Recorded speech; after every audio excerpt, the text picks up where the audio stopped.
चलिए, तो आज हम पढ़ने वाले हैं छत्तीसगढ़ के जिलों में बालोद जिले के बारे में। ठीक है, तो बालोद जिला जो है हमारा एक ऐसा जिला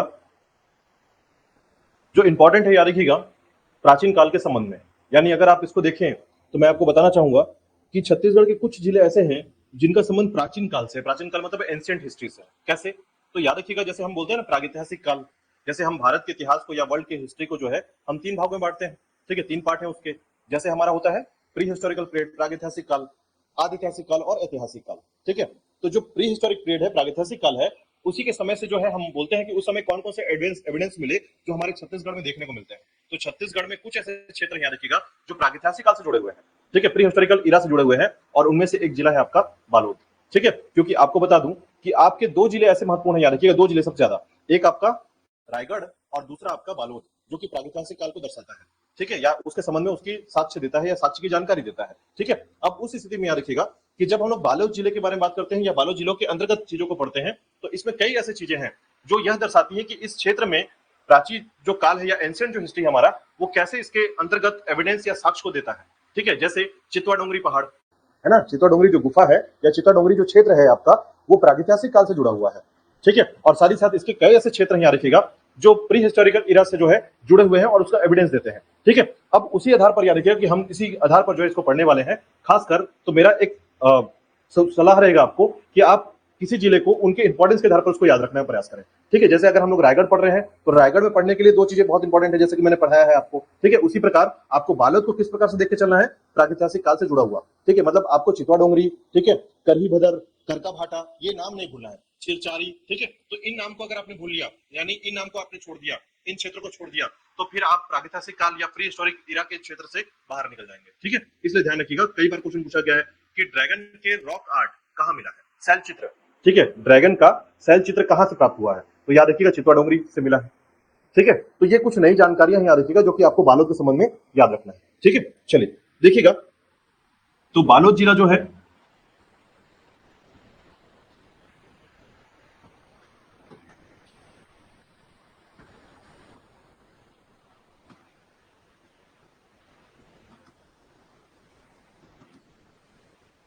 बालोद डिस्ट्रिक्ट। ठीक है, तो देखिएगा, बालोद डिस्ट्रिक्ट की बात करें या बालोद डिस्ट्रिक्ट के बारे में बात करें, याद रखिएगा, तो सबसे पहले याद रखना है इसकी स्थापना कब हुई है।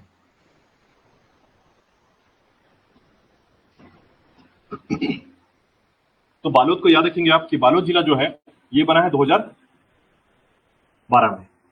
ठीक है, तो ये बालोद जिला जो गठन हुआ है, इसका फॉर्मेशन हुआ है, ये बना है आपके 2012 में, 2012 में। एग्जैक्ट डेट की बात करेंगे याद रखिएगा तो 11 जनवरी 2012 को ये बना है। ठीक है, लेकिन इसकी घोषणा जो की गई है, अनाउंसमेंट जो किया गया है, वो है आपका 15 अगस्त 2011 को।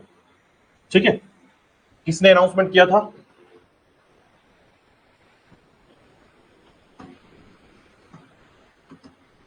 डॉक्टर रमन सिंह के सरकार में, डॉक्टर रमन सिंह के समय जो है ये अनाउंसमेंट में हुआ था।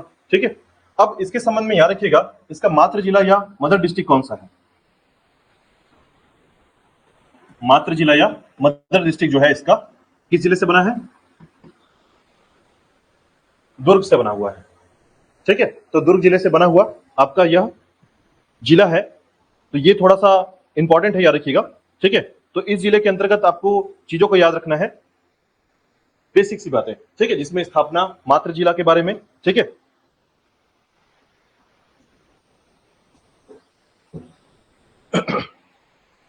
चलिए देखिएगा, तो बालोद जिला के अंतर्गत हम पढ़ने वाले हैं, याद रखिएगा।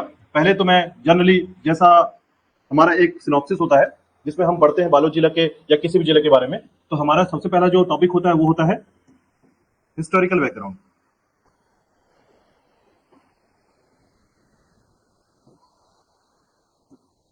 ऐतिहासिक पृष्ठभूमि,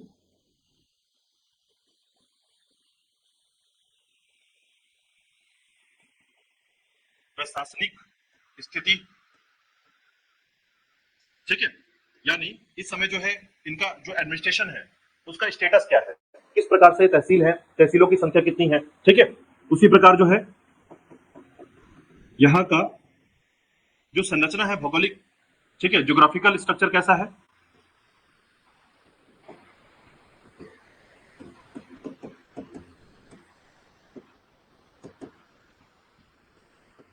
इकोनॉमिक रूप से जो है ये कैसा है, ठीक है, आर्थिक और सामाजिक स्थिति, सोशल कैसा है यहाँ का, ठीक है। और फिर हम बात करते हैं पर्यटन के अंतर्गत, और सबसे इंपॉर्टेंट याद रखिएगा यहाँ पर आर्कियोलॉजिस्ट डेस्टिनेशन कौन कौन से है, पुरातात्विक और धार्मिक रिलीजियस डेस्टिनेशन या प्लेस जो है कौन सा है, ठीक है। तो कुछ बातों का आप यहाँ पर ध्यान देंगे कि ऐतिहासिक पृष्ठभूमि से हम स्टार्ट करेंगे। देखिएगा बालोद का ऐतिहासिक पृष्ठभूमि क्या है, ठीक है। देखिए बालोद के क्षेत्र में अगर आप रियासत ढूंढेंगे तो आपको रियासत नहीं मिलेगा। बालोद जिला का ऐतिहासिक पृष्ठभूमि क्या है याद रखिएगा, या इसके संबंध में क्या जानकारियां मिलती है। तो सबसे पहले याद रखिएगा कि समय है लगभग 1465 के समय का, ठीक है। 1465 ईस्वी 15 एडी के बाद के आसपास की बात है याद रखिएगा, ठीक है। तो ये जो 1465 का समय है याद रखिएगा, यहां पर एक शासक हुआ करते थे जिसका नाम था कलचुरी शासक है, ठीक है। कलचुरी रूलर,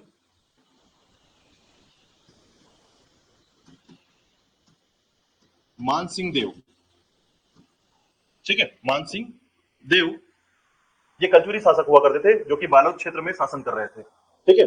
इनकी पत्नी का नाम है दिव्या, इनकी पत्नी थी दिव्या, हालांकि इनकी 6 पत्नियां थी टोटल, ठीक है। लेकिन होता क्या है यहां पर समझिएगा कि इस आधार पर जो है, पहले तो इसके चीजों को समझने का प्रयास कीजिएगा, ठीक है। तो होता क्या है कि इस समय में कुछ आक्रांताओं ने क्या किया था, या कुछ ऐसे लोग, देखिए अगर आप बालोद के आसपास के क्षेत्र को देखेंगे ना, बालोद का जो क्षेत्र है आपका, इसके आसपास को देखेंगे आप, तो बालोद जो है एक भू-अवस्थित जिला है, लैंडलॉक्ड डिस्ट्रिक्ट है ना। इसके इस पार जाएंगे तो ये आपका मानपुर मोहिला मानपुर अंबागढ़ चौकी का क्षेत्र है, ठीक है। इसके उत्तर की तरफ जाएंगे याद रखिएगा ये आपका दुर्ग है, दुर्ग का क्षेत्र है, ठीक है। इस तरफ जाएंगे तो आपका धमतरी है,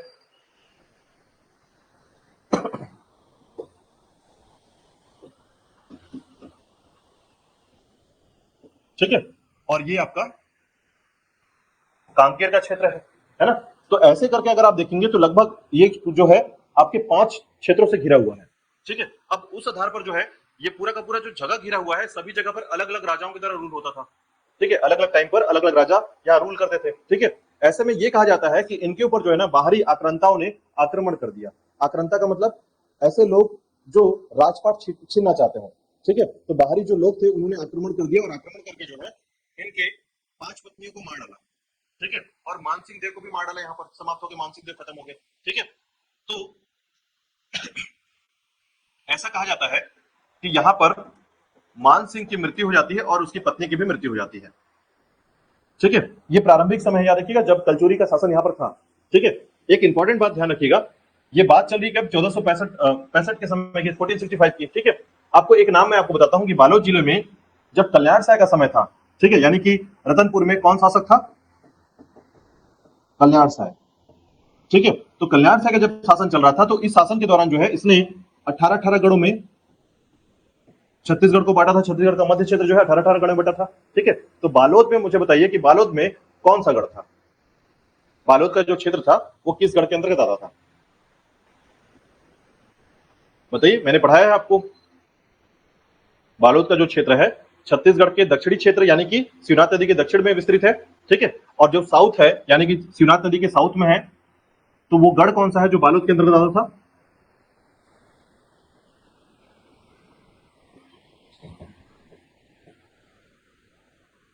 बताइए जल्दी से बताइए, याद नहीं आ रहा है।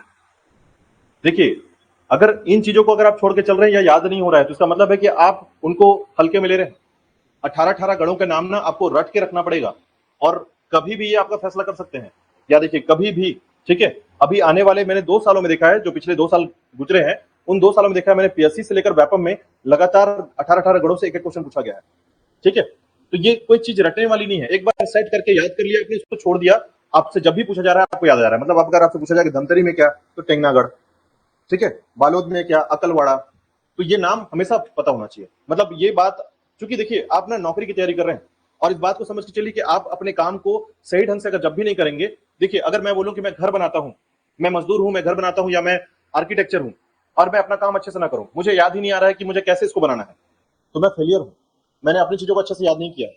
जो मेरा मेन काम है, अभी आप स्टूडेंट है और आपको उसके अलावा दूसरे काम पर अपने आप को नहीं ध्यान देना है, आपको अपने आप को ध्यान देना है कि आप अपना काम कितना बेहतर कर पाते हैं। ठीक है, तो अगर आपसे याद नहीं हुआ है तो फिर से रिवर्स याद कीजिए, फिर याद नहीं होगा फिर से कीजिए, फिर याद नहीं होगा तो फिर से कीजिए, लेकिन कंप्लीट कीजिए उसको। आप देखिएगा कि किसी चीज के पीछे पड़ जाइए आप, और अगर आपको याद ना हो तो मुझे बताइए कि आपको वो याद ही नहीं हो रहा है, पॉसिबल ही नहीं है।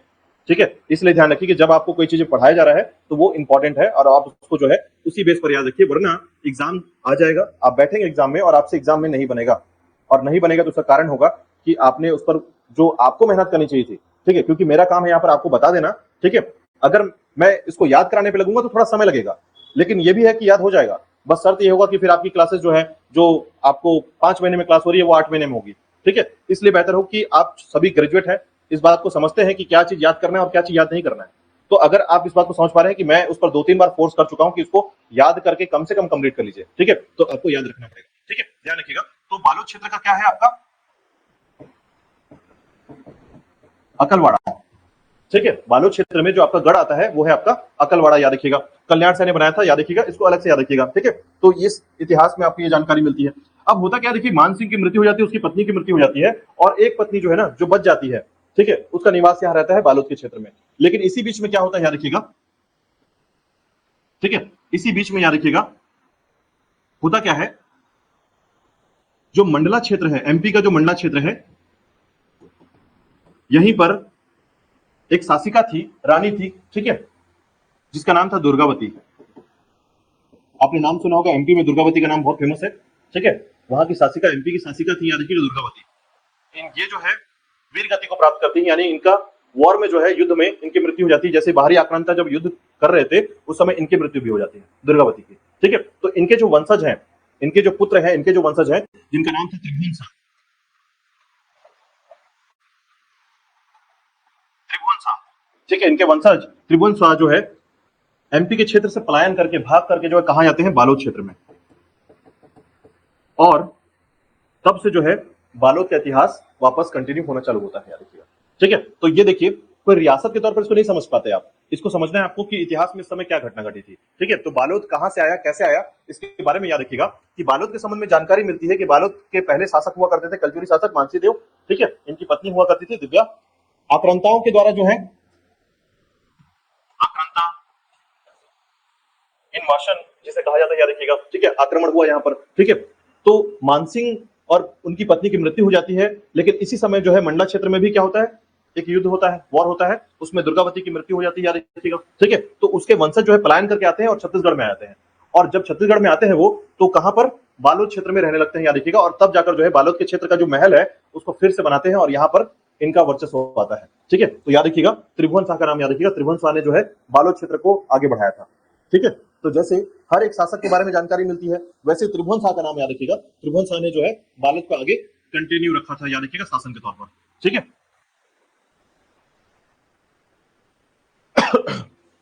अब देखिएगा इसके बारे में और कुछ जानकारियां मिलती हैं। ठीक है, जैसे इसके संबंध में जानकारी मिलती है कि बालोद जो क्षेत्र है, या इसके संबंध में जो जानकारियां अलग से मिलती है, याद रखिएगा, जिसके संबंध में यह कहा जाता है कि बालोद में, या बालोद का जो क्षेत्र रहा है वो हमेशा अलग अलग समय में, ठीक है, अलग अलग समय में अलग अलग क्षेत्र का हिस्सा हुआ करता था।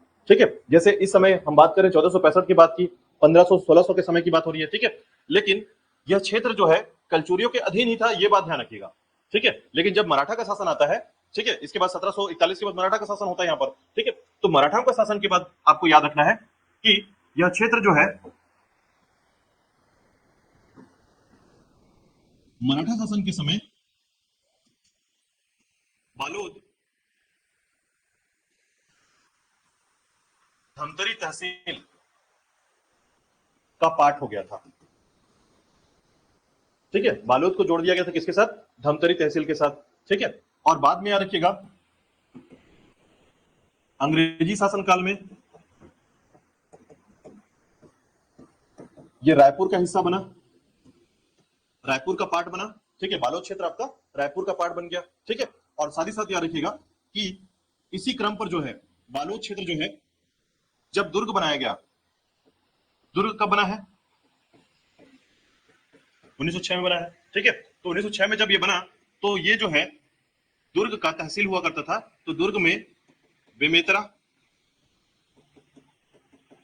बालोद, ठीक है, और दुर्ग को मिलाकर, इन 3 तहसीलों को मिलाकर एक जिला बना दिया गया। याद रखिएगा, आपका बेमेतरा, बालोद और दुर्ग को मिलाकर 1906 में एक जिला बनाया गया, ठीक है। और फाइनलाइज हुआ बालोद का, याद रखिएगा, 2012 में इसे बालोद जिला बनाया गया था, याद रखिएगा। लेकिन इतिहास अगर आप देखेंगे ना, तो 1956 में, ठीक है, जब एमपी बना था, याद रखिएगा, उस समय से बालोद के नेता जो थे, ठीक है, बालोद के क्षेत्र में जो नेता रहते थे, उन्होंने डिमांड करना चालू कर दिया था कि बालोद को अलग एक जिला बनाया जाए, ठीक है। तो 56 साल, याद रखिएगा, ठीक है, अगर आप कंपेयर करेंगे तो लगभग 50 से 56 साल, 56 ईयर जो है, पहले से इसका डिमांड चल रहा था कि जो बालोद है इसको जिला के तौर पर डेवलप किया जाए, ठीक है। लेकिन ये बना कब है? 2012 में, ठीक है। तो 2012 के संबंध में ये जानकारी मिलती है, याद रखिएगा।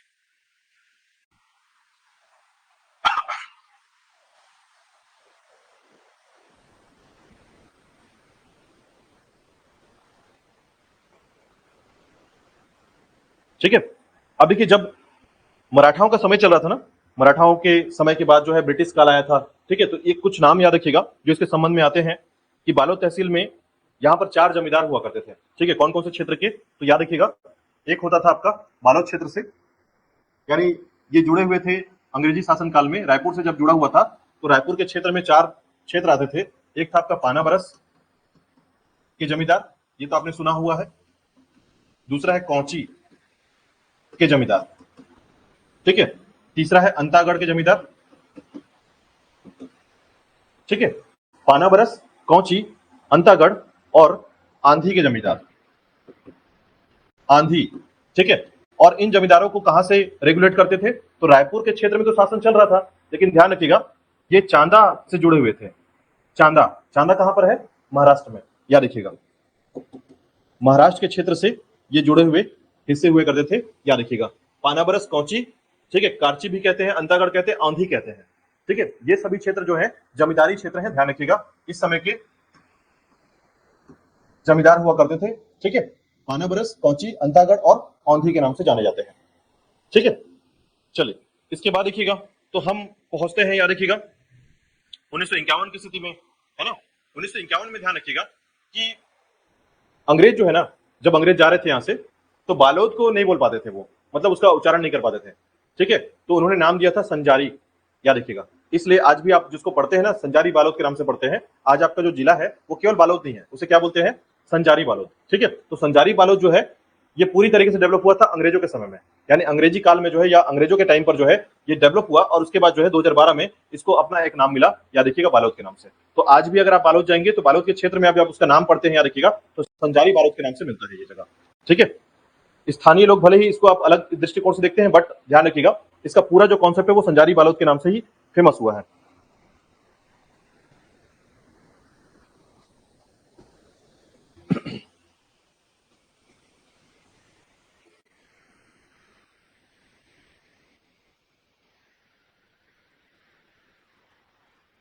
चलिए, अब इसके प्रशासन के विवरण के बारे में बात करते हैं, ठीक है। तो बालोद के क्षेत्र में केवल ये ध्यान रखना है कि किस तरीके से बालोद के बारे में जानकारी मिलती है, कहां से इसके बारे में क्या क्या, मानसिंह देव कौन थे, कल्याण साय के संबंध में एक जानकारी याद रखिएगा, अकलवाड़ा के बारे में, ठीक है। क्योंकि आपको याद रखना है, अकलवाड़ा जो क्षेत्र है, नाम है, ये इंपॉर्टेंट है बालोद के लिए, ठीक है। हर एक जिले के लिए जहां पर भी आपको ये गढ़ का नाम मिलता है उसको एकदम रट के रखिएगा, ठीक है, आगे काम आएगा। चलिए, देखिएगा, प्रशासन जो है,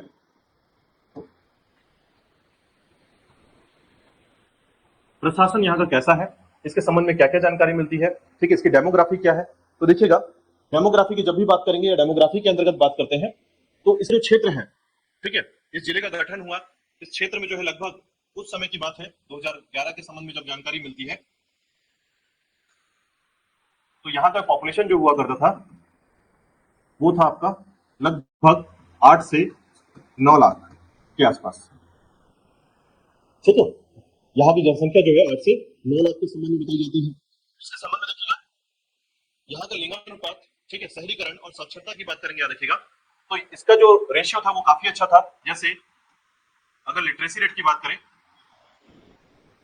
साक्षरता, वो लगभग 80% के आसपास बताया जाता है, यहाँ पर साक्षरता प्रतिशत था। शहरीकरण की बात करेंगे तो शहरीकरण में याद रखिएगा लगभग 12% शहरीकरण हुआ था यहाँ का। लिंगानुपात की बात करते हैं से लगभग ऐसा कहा जाता है 1022 यहाँ का सेक्स रेशियो रहा है, 1022, ठीक है, सेक्स रेशियो, याद रखिएगा। और वही अगर हम बात करें, याद रखिएगा, यहाँ के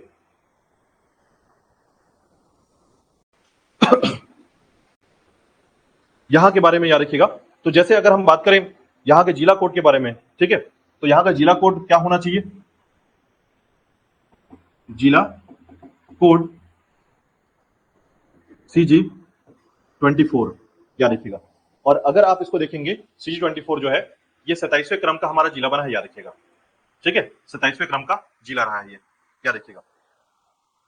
इसके बाद देखिएगा यहाँ के डेमोग्राफी में और क्या क्या पॉइंट्स हम देख सकते हैं प्रशासन के अंतर्गत, तो याद रखिएगा, राष्ट्रीय राजमार्ग, नेशनल हाईवे, राष्ट्रीय राजमार्ग, नेशनल हाईवे 930 यहाँ का नेशनल हाईवे है, ठीक है, 930 याद रखिएगा, ठीक है। तो गुरूर से होते हुए जो है ये धमतरी है ना, गुरूर धमतरी वाला जो रीजन है, याद रखिएगा, बालोद वाला, मानपुर से होते हुए राजनांदगांव का जो क्षेत्र है वो टच करता हुआ, अभी तो देखिए मानपुर से जो अभी रूट आप देखेंगे तो मानपुर से होकर जो है आपका मानपुर क्षेत्र आएगा, बालोद आएगा, और बालोद से होते हुए आपका कहां तक जाएगा ये, तो धमतरी के कुरु तक जाता है, याद रखिएगा, ठीक है। तो ये 930 है जो कि आपका मध्य क्षेत्र तक सीमित है, यानी कि छत्तीसगढ़ में धमतरी के कुरु तक खत्म हो जाता है, ये कुरु तक जाता है, ठीक है। तो ये अभी हम देखेंगे मैप में, समझेंगे इसको कि 930 जो है कहां पर है, ठीक है। इसके बाद देखिएगा तहसील की बात करते हैं, ठीक है। तो हमारे बालोद में जो है तहसील की संख्या है 7, विकासखंड है 5, ठीक है।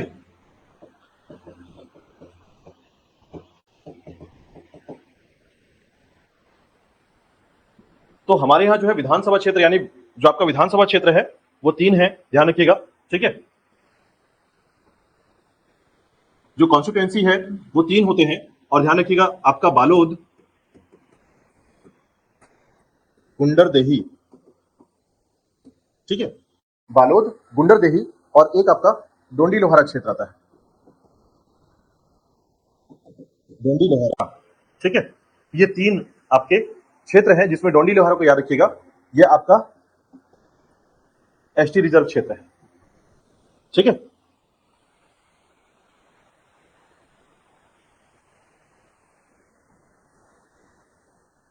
अब देखिएगा कौन कौन से जिले इसको टच करते हैं, या जिलों के आधार पर कौन कौन सा हिस्सा बनता है। तो देखिएगा जिलों के आधार पर देखेंगे तो सीमावर्ती जो जिले हैं वो आपके 5 हैं, सीमावर्ती जिले 5 हैं। अगर आप मैप में देखेंगे तो इस तरीके से आपको समझ में आएगा ये चीज, ठीक है। तो ये हिस्सा है आपका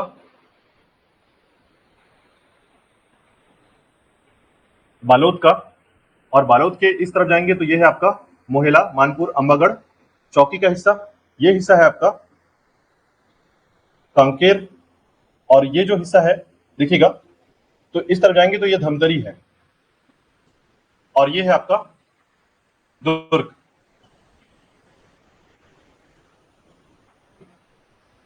और ये जो हिस्सा छोटा सा बचता है याद रखिएगा राजनांदगांव का, ठीक है। तो इस तरीके से 5 जिलों को जो है ये टच करता है, याद रखिएगा, और लैंडलॉक डिस्ट्रिक्ट है, याद रखिएगा, ठीक है। तो लैंडलॉक डिस्ट्रिक्ट है, ये भी ध्यान रखना है, भूआविष्टित जिला कहलाता है, ठीक है। चलिए इसके बाद देखिएगा प्रशासन के बाद जो है भौगोलिक स्थिति की बात करते हैं, ठीक है।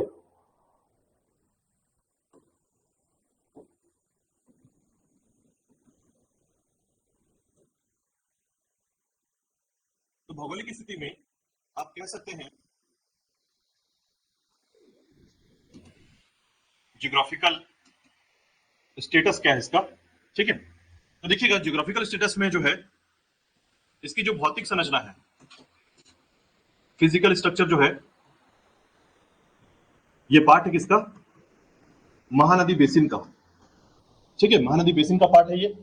यहां पर रॉक्स या चट्टाने या जियोलॉजिकल स्ट्रक्चर जो है कौन सी पाई जाती है, तो याद रखिएगा धारवाड़ और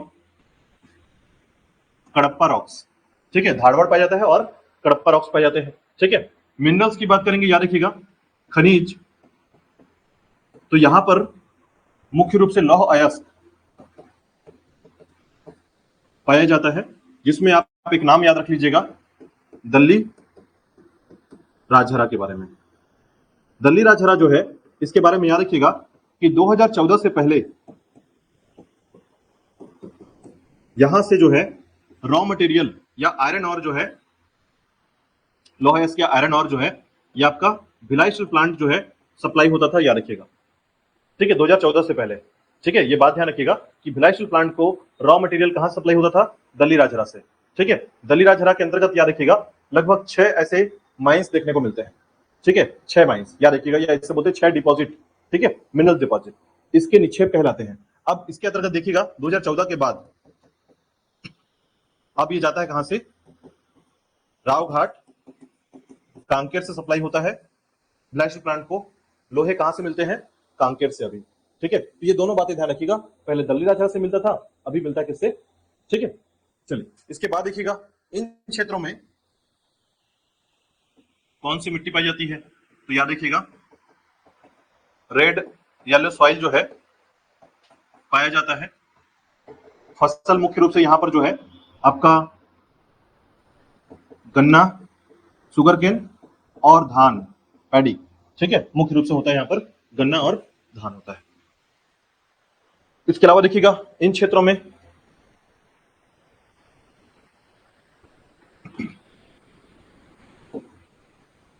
कौन कौन सी नदियां हैं? रिवर, तो नदियों में याद रखिएगा तांदुला, खारून, गोंदली, खरखरा, तांदुला, खारून, गोंदली और खरखरा। ठीक है, ये सारी नदियां हैं यहां पर, ध्यान रखिएगा। ठीक है, इसके संबंध में याद रखिएगा, आपको यहां पर एक बात याद रखनी है कि बांध में तांदुला बांध, ठीक है, जो प्रोजेक्ट है आपका, परियोजना आपका तांदुला परियोजना, ये राज्य का सबसे पहला परियोजना है, 1913 में कंप्लीट हुआ था, याद रखिएगा। ठीक है, राज्य का सबसे पहला परियोजना, अगर आपसे पूछा जाए कि राज्य का सबसे पहला परियोजना क्या है, तो तांदुला प्रोजेक्ट जो है या तांदुला जलाशय जो है, ये सबसे पहला प्रोजेक्ट है। किस नदी पर है? तांदुला नदी पर है, ध्यान रखिएगा। ठीक है, अब उसी के अलावा याद रखिएगा कि जब भी हम इसमें 3 नदियों को मिलाते हैं, कौन कौन से? तांदुला, खरखरा और गोंदली, इन तीनों नदियों में ना बांध बनाया गया है। ठीक है, इन तीनों नदियों में अलग अलग बांध बनाया गया है और इन बांध को मिला करके तांदुला कॉम्प्लेक्स के नाम से जाना जाता है। तांदुला कॉम्प्लेक्स के नाम से बनाया गया बांध, याद रखिएगा, जो कि सपोर्ट करता है किसको? तो याद रखिएगा तांदुला क्षेत्र से जो है पूरा सपोर्ट मिलता है भिलाई स्टील प्लांट को। ठीक है, तो ये याद रखिएगा कि अगर जब भी भिलाई स्टील प्लांट को रविशंकर जलाशय से पानी नहीं मिल पाता है तो तांदुला से सप्लाई किया जाता है। ठीक है, तो कई बार हो सकता है कि रविशंकर जलाशय में पानी की मात्रा घट जाए। ठीक है, तो फिर पानी कौन देगा? तांदुला देता है, याद रखिएगा। ठीक है, और कहां से आता है? तांदुला कॉम्प्लेक्स से जाता है पानी भिलाई स्टील प्लांट को। लेकिन पहला ऑप्शन क्या रहेगा? हमेशा रविशंकर जलाशय। ये बात ध्यान रखिएगा कि अगर आपसे पूछा जाए कि भिलाई स्टील प्लांट को पानी कहां सप्लाई होता है, तो आप बोलेंगे रविशंकर जलाशय, और वहां से नहीं हो पाता है तो फिर तांदुला से मिलता है। ठीक है, तो ये याद रखिएगा, तांदुला कॉम्प्लेक्स बनाया गया। ठीक है, और याद रखिएगा कि छत्तीसगढ़ का सबसे पहला बांध यहां पर बना है। ठीक है, और अगर आपसे पूछा जाता है, याद रखिएगा कि मिट्टी से बना हुआ बांध कौन सा है? ठीक है, मिट्टी से बना हुआ बांध, तो याद रखिए खरखरा मिट्टी से बना हुआ बांध है। ठीक है, पूर्णतः मिट्टी से नहीं, ध्यान रखिएगा, कंप्लीट मिट्टी नहीं। ठीक है, मतलब आप ये नहीं कह सकते कि कंप्लीट पूरा मिट्टी से ही घेर दिया गया है, ऐसा नहीं, लेकिन मिट्टी से बना है, ये ध्यान रखिएगा। ठीक है, क्योंकि इसमें जब मिट्टी से बना हुआ बांध की बात की जाएगी तो फिर ये दूसरा बांध आ जाता है, याद रखिएगा। ठीक है, तो ऐसे में खरखरा को बस ये बात ध्यान रखिएगा कि यह जो है राज्य का मिट्टी से बना बांध है और ये लगभग 1956 के आसपास बनाया गया। ठीक है, चलिए इसके बाद देखिएगा, नदी से बाहर आ गए हम लोग, है ना। इसके बाद देखिएगा हम बात करें कुछ विशेष बातों की, तो याद रखिएगा इस क्षेत्र में जो है बालोद जिला के अंतर्गत, अगर हम यहां पर कुछ मुख्य बातों पर बात करें, याद रखिएगा, तो भौगोलिक क्षेत्र के अंतर्गत जो आपने पढ़ा है, मतलब यहां पर जो भी चीजें पढ़ी, जैसे कि आपका भौतिक संरचना हो गया, है ना, मिट्टी हो गई, फसल हो गया, नदियां हो गई। तो उसके अलावा कुछ पहाड़ों को याद रखिएगा कि यहाँ के जो मुख्य पहाड़ हैं, ठीक है, जो मुख्य चीजों को दर्शाते हैं, जैसे कि आपका एक दल्ली राजहरा हो गया, दूसरा आपका कूटक राजहरा, ठीक है। कूटक राजहरा जो है ये भी एक पहाड़ है। या देखिए राजहरा जो है ना, सामान्य तौर पर यहाँ के स्थानीय भाषा में जो है राजहरा जैसे शब्द का प्रयोग जो है ऊंचावत क्षेत्र के लिए, ठीक है, रिलीफ क्षेत्र के लिए या ऊंचावत क्षेत्र के लिए प्रयोग किया जाता है। रिलीफ, ठीक है, जिसे कहते हैं ऊंचावत क्षेत्र या हाइटेड एरिया, ठीक है, हिल्स, उसको राजहरा कहते हैं। जैसे नारायणपुर में जाएंगे तो डूंगरी कहेंगे उसको, ठीक है। इलाहाबाद जगह में जो है पहाड़ के नाम से जाना जाता है, देखिएगा। तो स्थानीय रूप से जो है इसको राजहरा कहते हैं, और राजहरा के आगे जितने भी शब्द लगेंगे वो सब उन पहाड़ों के नाम है, जैसे कूटक राजहरा, दल्ली राजहरा, ठीक है। राजहरा जितने भी जाएंगे आप यहाँ पर राजहरा जैसे शब्द का प्रयोग आपको मिलेगा, ठीक है। तो याद रखिएगा दल्ली राजहरा और कूटक राजहरा जैसे यहाँ पर पहाड़ हैं, ठीक है। इसके अलावा इन क्षेत्रों में याद रखिएगा एक जगह है जिसका नाम है, चलिए आगे के टॉपिक को हम लोग जो है सामाजिक और आर्थिक क्षेत्र में देखेंगे, ठीक है। बाकी क्षेत्र जो है आपको शामिल करेंगे इस पे, ठीक है। तो ये याद रखिएगा बालोद के क्षेत्र में आपका पहाड़, दली राजहरा और कुटक राजहरा क्षेत्र, ठीक है। अब इसके बाद देखिएगा बात करते हैं आर्थिक और सामाजिक क्षेत्र में। सामाजिक और आर्थिक स्थिति, तो देखिएगा सामाजिक तौर पर अगर आप देखेंगे यहाँ पर तो मुख्य रूप से कौन कौन निवास करता है या किस प्रकार की जनजाति निवास करती है। तो याद रखिएगा बालोद का जो असर है या बालोद के क्षेत्र के आसपास आप देखेंगे तो आपको मिलेंगे गोंड जनजाति का निवास, इसके अलावा जो है आपको हल्बा जनजाति, ठीक है, गोंड जनजाति, हल्बा जनजाति, ठीक है। तो ये जनजाति जो है यहाँ निवास करते हैं मुख्य तौर पर, याद रखिएगा, ठीक है। साथ ही साथ याद रखिएगा कि यहाँ पर जो है आपको सामान्य त्योहार जो राज्य मनाए जाते हैं, जैसे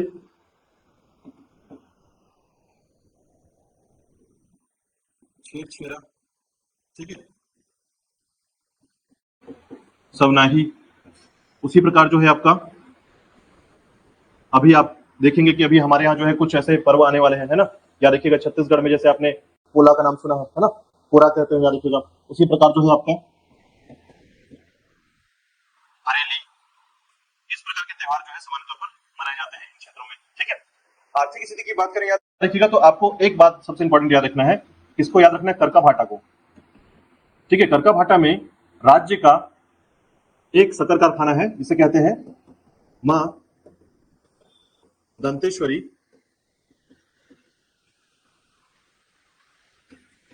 सहकारी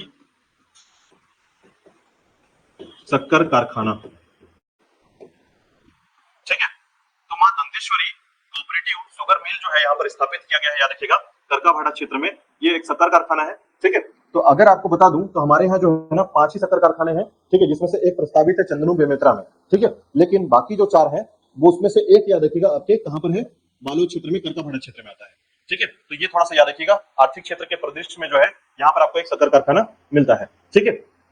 साथ ही साथ देखिएगा यहाँ पर दूसरा जो सबसे महत्वपूर्ण बात है याद रखिएगा वो है आपका खनिज, ठीक है। खनिज के अलावा जो है याद रखिएगा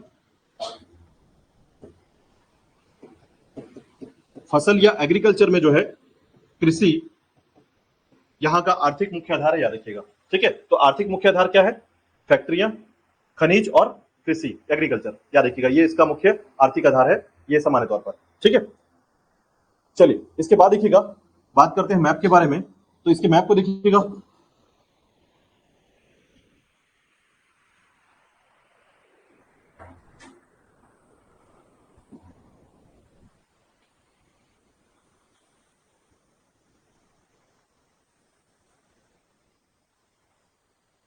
ठीक है। देखिएगा जो बालोद जिला है या बालोद जिला के संबंध में, ठीक है, इसमें आपको ध्यान रखना है कि बालोद जिला के अंतर्गत यह जो क्षेत्र है ये 5 जिलों से घिरा हुआ है। आपका कांकेर, ठीक है, इस तरफ जाएंगे धमतरी, दुर्ग का क्षेत्र, ठीक है, और इस तरफ जो है आपका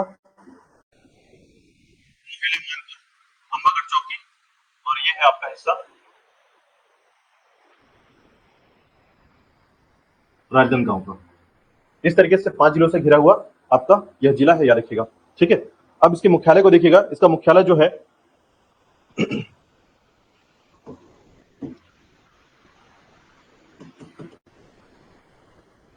बालोद का मुख्यालय। ठीक है, अब जो सड़क जाती है यहां से वो मानपुर मोहला के क्षेत्र से जाती है, याद रखिएगा। ये सड़क जो है आपका मानपुर मोहला अंबागढ़ चौकी से आती है और उसके बाद धमतरी की ओर जाती है गुरूर होते हुए। ठीक है, तो ये आपका मानपुर मोहला क्षेत्र, और यहां से सड़क जाती है बालोद, गुरूर और उसके बाद धमतरी क्षेत्र, और धमतरी के कुरुद तक जो है ये सड़क है, याद रखिएगा। इसका नाम है NH 930। ठीक है,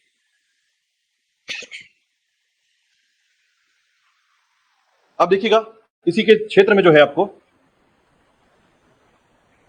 तहसीलों को देखते हैं। तो तहसीलों में याद रखिएगा इन क्षेत्रों में 7 तहसील हैं। ठीक है, जिसमें पहले तो सड़क याद रखिएगा NH 930 है। दूसरी एक सड़क याद रखिएगा जो कि SH में है। हालांकि यहाँ पर 3 सड़कें आपको, 2 आपको SH में और एक आपको नेशनल हाईवे मिलेगा। तो यहाँ पर अगर आप देखेंगे तो ये जो है आपका एक सड़क कांकेर की तरफ जाती है, इसे बोलते हैं SH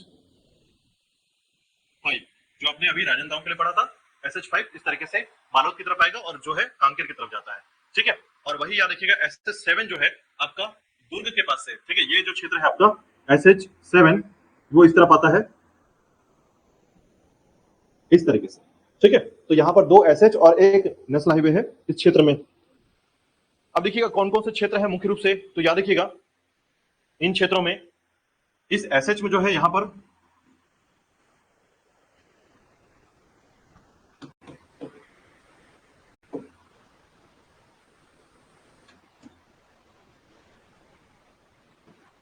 मारी बंगला। ठीक है, मारी बंगला। ठीक है, अभी तहसील को देखिएगा 7 तहसील कौन कौन से हैं। मारी बंगला, इसके बाद यहां आएंगे, इसके नीचे आएंगे, इस तरफ जो क्षेत्र है आपका डोंडी लोहारा का क्षेत्र है। डोंडी लोहारा। ठीक है, बालोद से इस तरफ जाएंगे तो ये है आपका गुरूर, गुरूर क्षेत्र बालोद के। ठीक है, नेशनल हाईवे में पड़ता है, याद रखिएगा। इसी प्रकार उत्तर की तरफ जाएंगे और दक्षिण की तरफ जाएंगे तो एक बात ध्यान रखिएगा, डोंडी लोहारा और डोंडी दोनों अलग अलग तहसील है। आपने पहली बार जब टेस्ट दिया होगा तो उसमें से एक गलती आपको याद होगी कि डोंडी लोहारा और डोंडी को एक ही समझकर टिक मारा था आपने, है ना। तो ध्यान रखिएगा डोंडी लोहारा और डोंडी अलग अलग क्षेत्र है। ठीक है, तो डोंडी आपको कहां पड़ता है, कांकेर के इस तरफ पड़ता है। ये डोंडी क्षेत्र है, ये डोंडी लोहारा है। ठीक है, इसी प्रकार ये जो क्षेत्र है आपका इसे बोलते हैं गुंडरदेही। यहां पर है आपका अर्जुंदा। ठीक है, तो ये 7 तहसील है, याद रखिएगा अर्जुंदा। ठीक है, अब देखिएगा इन क्षेत्रों में ये 7 तहसील है और 5 विकासखंड। 5 विकासखंड के अंतर्गत याद रखिएगा अर्जुंदा को छोड़ दीजिए। ठीक है, और साथ ही साथ जो है आपका मारी बंगला को छोड़ दीजिए। ठीक है, तो ये टोटल जो आपके डोंडी लोहारा, डोंडी, बालोद, गुरूर, गुंडरदेही जो है सभी क्या है तहसील विकासखंड में आते हैं, याद रखिएगा। बाकी सब तहसील है।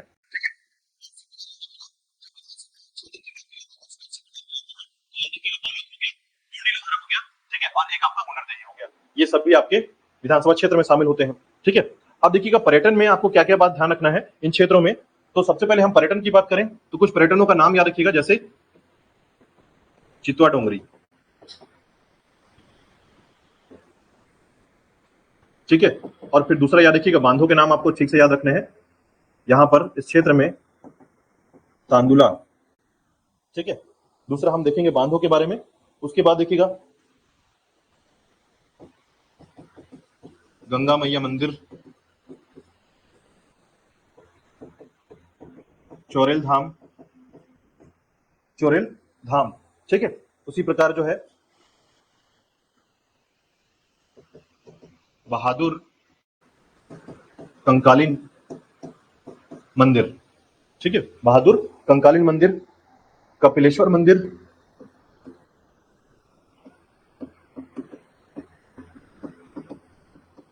कपिलेश्वर मंदिर क्षेत्र। ठीक है, साथ ही साथ याद रखिएगा गोरैया सिद्धपीठ भी है यहां पर, गोरैया सिद्धपीठ। और इससे इंपॉर्टेंट एक बात याद रखिएगा, स्टोन एज का पाषाण कालीन क्षेत्र। ठीक है, मतलब ऐसे एरिया याद रखिएगा जो कि पाषाण कालीन से संबंधित है या स्टोन एज से संबंधित एविडेंस दर्शाते हैं। ठीक है, इसी प्रकार एक याद रखिएगा जो कि यहां पर हुआ था किसान आंदोलन।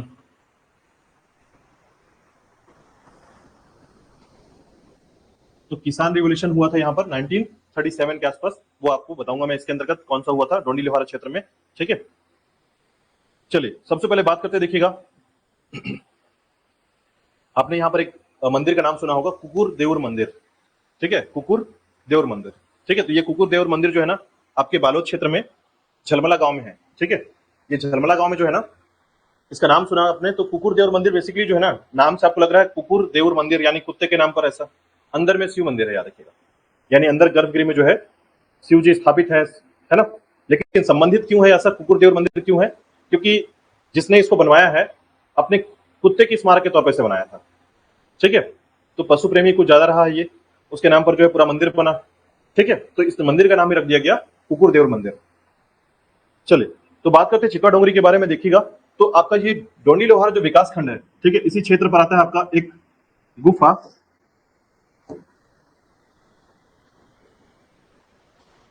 याद रखिएगा इसे कहा जाता है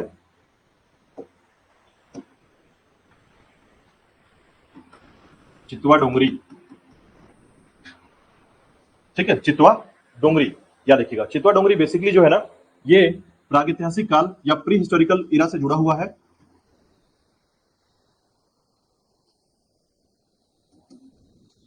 यहां पर जो है शैल चित्र प्राप्त हुए हैं, रॉक आर्ट।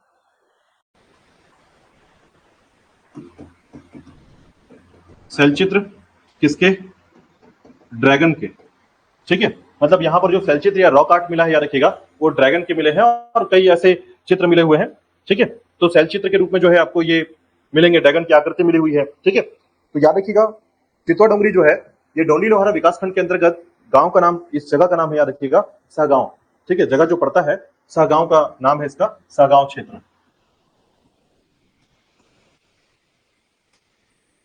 ठीक है, अब देखिए यहाँ पर जो है ना कुछ ऐसे एविडेंस मिले हैं जो नवपाषाण काल के भी हैं, नियोलिथिक इरा के। ठीक है, तो नियोलिथिक या नवपाषाण काल के भी कुछ ऐसे साक्ष्य एविडेंस मिले हैं यहाँ पर, याद रखिएगा साक्ष्य प्राप्त हुए हैं। ठीक है, तो प्रागैतिहासिक काल के समय में याद रखिएगा पाषाण काल जो स्टोन एज जब चल रहा था उस समय यहाँ पर ड्रैगन की आकृति, ठीक है, शैल चित्र मिले हैं। ठीक है, नवपाषाण कालीन शैल चित्र, ये नियोलिथिक रॉक आर्ट मिला हुआ है। ठीक है, अब ऐसे में इसको सबसे पहले किसने खोजा था, इस जगह को किसने खोजा था, तो याद रखिएगा सबसे पहले इस शैल चित्र या रॉक आर्ट को खोजा गया था भगवान बघेल के द्वारा। ठीक है, इनका नाम है भगवान सिंह बघेल। सबसे पहली बार खोजा था किसने, भगवान सिंह बघेल ने खोजा था, याद रखिएगा। ठीक है, फिर रमेंद्र नाथ मिश्र ने फिर बताया, इसमें आगे रिसर्च किया रमेंद्र नाथ मिश्र। ठीक है, तो पहला भगवान सिंह बघेल, फिर दूसरे रमेंद्र नाथ मिश्र के द्वारा जो है यह क्षेत्र को रिसर्च किया गया। ठीक है, तो याद रखिएगा सबसे पहला नाम आता है भगवान सिंह का, फिर उसके बाद रविन्द्र नाथ मिश्र का आता है, याद रखिएगा। तो डोंडी लोहारा का क्षेत्र, चितवा डोंगरी जो ये पहाड़ है या फिर ये जो पूरा क्षेत्र है, ये काफी ज्यादा प्रागैतिहासिक काल है, प्राचीन काल से जुड़ा हुआ है, इसको याद रखिएगा। ठीक है, इसके बाद देखिएगा दूसरे नंबर पर आते हैं बांध के बारे में। तो याद रखिएगा यहाँ इस क्षेत्र में 3 बांध है विशेष प्रकार के। ठीक है, 3 बांध कौन कौन से, तो याद रखिएगा एक है आपका तांदुला। ठीक है, तो तांदुला के संबंध में याद रखिएगा कि तांदुला नदी जो है ना, तांदुला नदी के बारे में 2-3 बातें याद रखिएगा, क्योंकि जब भी क्वेश्चन आता है तांदुला नदी के संबंध में तो इससे पूछा जा सकता है, याद रखिएगा कि यहाँ पर कौन कौन सी नदी बहती है। ठीक है, तो देखिए अगर आप खरखरा को देखेंगे, ठीक है, खरखरा नदी, तो खरखरा नदी जो है ना आपका यहाँ से निकलती है डोंडी लोहारा क्षेत्र से और इस तरीके से बहते हुए शिवनाथ की तरफ जाती है। ठीक है, याद रखिएगा शिवनाथ की तरफ। कौन सी नदी है ये, खरखरा।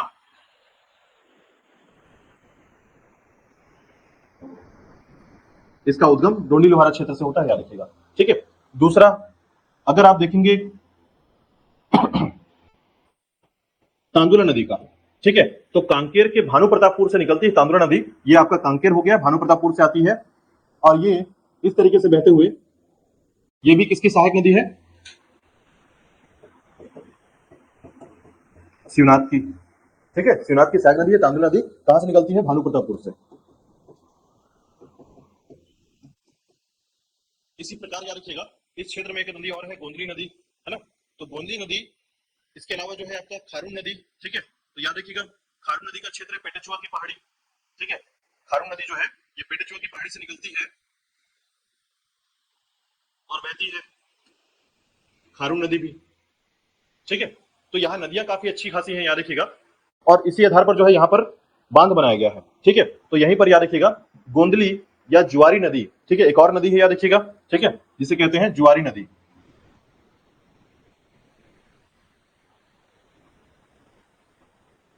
ये आपकी जुआरी नदी है, जुआरी नदी। तो कौन कौन सी नदियां दिख रही हैं आपको? एक याद रखिए खरखरा नदी, दूसरी जुआरी नदी, तीसरी कांगड़ी नदी, याद रखिएगा। हाँ, ठीक है। पेटे की पहाड़ी याद रखिएगा, ठीक है। अब ऐसे में याद रखिएगा कि इसमें कुछ बांध बनाए गए हैं, ये बांध का क्षेत्र आप याद रखेंगे। तो जैसे देखिए आपको तांदुला के लिए याद रखना है, तांदुला जलाशय, ये आपका तांदुला जलाशय क्षेत्र, ठीक है। तांदुला प्रोजेक्ट के नाम से जाना जाता है, तांदुला डैम कह सकते हैं इसको, 1913 में बनाया गया। इसी प्रकार देखिएगा डोंडी लोहारा क्षेत्र से आपका खरखरा जलाशय, और उसी प्रकार याद रखिएगा यहां पर है आपका गोंदली जलाशय। तो ये तीन जलाशय का नाम याद रखिएगा, एक तांदुला, गोंदली और खरखरा, ठीक है। जुआरी नदी पर गोंदली जलाशय याद रखिएगा, ठीक है। तो प्रदेश का पहला परियोजना ये याद रखिएगा, ठीक है। और जब खरखरा के बारे में पूछा जाता है याद रखिएगा, तो पूछा क्या जाता है, खरखरा के बारे में जब भी पूछा जाएगा याद रखिएगा, तो पूछा जाता है कि छत्तीसगढ़ का पहला मिट्टी से निर्मित बांध कौन सा है, ठीक है। तो मैंने आपको डेट बताया था, ठीक है, 1956 के आसपास स्टार्ट हुआ था, याद रखिएगा 67 में कंप्लीट हुआ है, ठीक है। तो याद रखिएगा खरखरा में प्रदेश का पहला मिट्टी निर्मित बांध है, 67 में कंप्लीट हुआ है, ठीक है, 67, याद रखिएगा। और वैसे ही राज्य का पहला बैंक तांदुला, ठीक है, याद रखिएगा। दो तीन बातें इसके अंतर्गत याद रखिएगा, ठीक है। उसी प्रकार देखिएगा एक नदी है, ठीक है, एक नदी और है, ध्यान रखिएगा। यहां से आपका ये हिस्सा है राजहरा, इसको बोलते हैं राजहरा की पहाड़ी,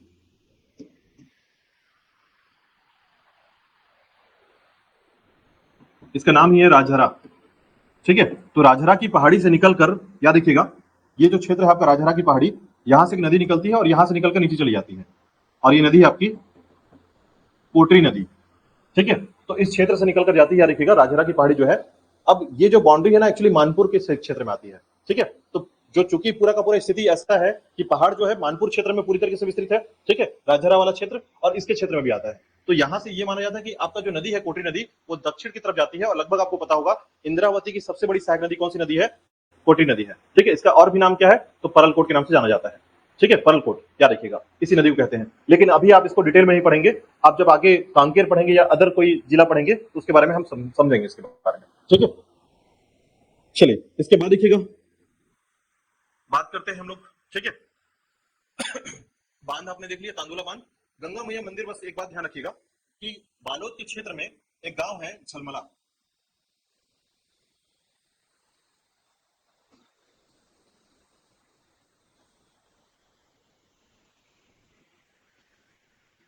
झलमला गांव यही पर स्थित है आपका गंगा मैया मंदिर, याद रखिएगा झलमला गांव में, ठीक है, गंगा मैया मंदिर है, बस ध्यान रखिएगा, नाम याद रखिएगा।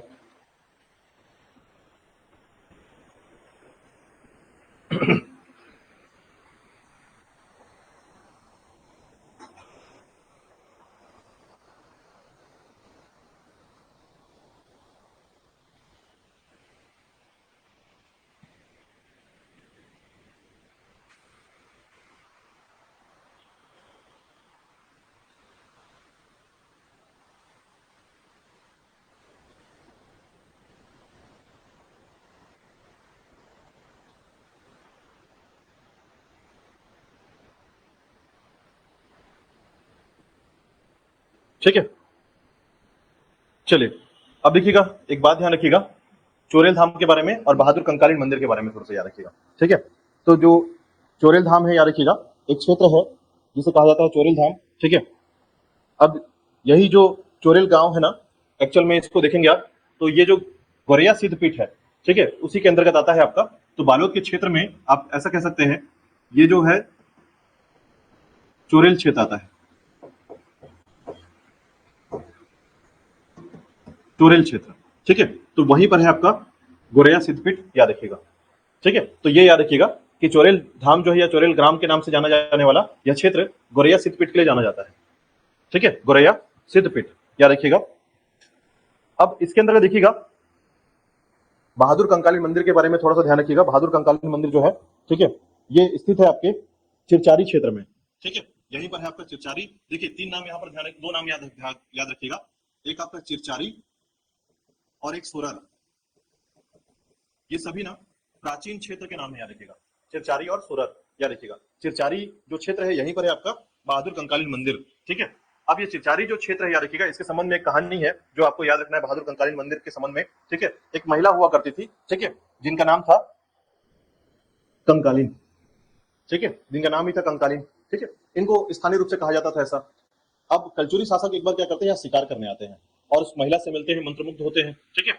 अब ऐसी स्थिति में जो है उनका विवाह नहीं होता है, याद रखिएगा, यानी इसके संबंध में ऐसा कहा जाता है कि विवाह नहीं हो पाता है, लेकिन उनसे जो है एक पुत्र का जन्म हो जाता है, ठीक है। अब पुत्र का जन्म होता है, पुत्र बड़ा होता है, पुत्र जो है बार बार पूछता है उससे पिता का नाम या पिता के बारे में जानकारी लेना चाहता है, लेकिन माता नहीं बताती है, ठीक है। और उसको कहीं से भी देखिए समाज से ये बातें पता चली जाती है, कहीं ना कहीं समाज धूतकारता है या किसी प्रकार की स्थिति आती है इसमें, ठीक है। तो होता क्या है कि उसे जो है राजाओं से बहुत ज्यादा घृणा हो जाती है। अब राजाओं से जब घृणा होती है तो वो क्या करता है, सभी राजाओं की पुत्रियों को किडनैप कर लेता है, उठा कर ले आता है और बंदी बना लेता है और घर में जो है काम करवाता है सबसे, ठीक है। मतलब वो इतना ज्यादा घृणित हो जाता है, लेकिन उसकी माता जो है ना, अब उसको इस बात से रोकती है, अब रोकते हुए ये कहती है कि किसी एक राजकुमारी से विवाह कर लो, ठीक है, क्योंकि जो मेरे साथ हुआ वो तुम्हारे साथ कभी ना हो, ठीक है, ऐसे मतलब किसी और राजकुमारी के साथ ऐसा ना हो।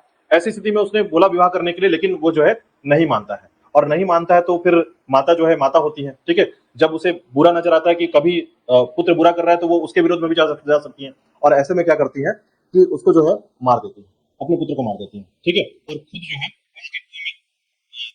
जो है आत्महत्या कर लेती है।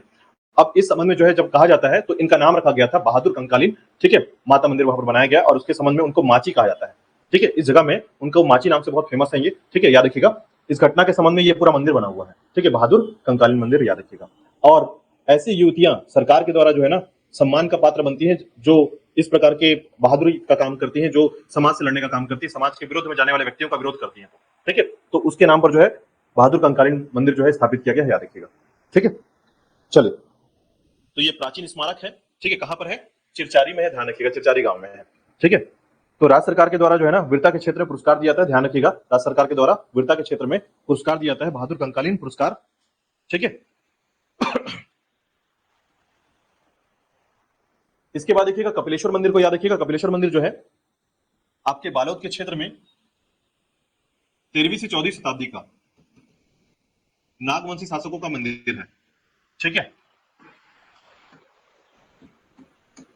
नागवंशी शासकों का मंदिर है, याद रखिएगा, कपिलेश्वर मंदिर, ठीक है।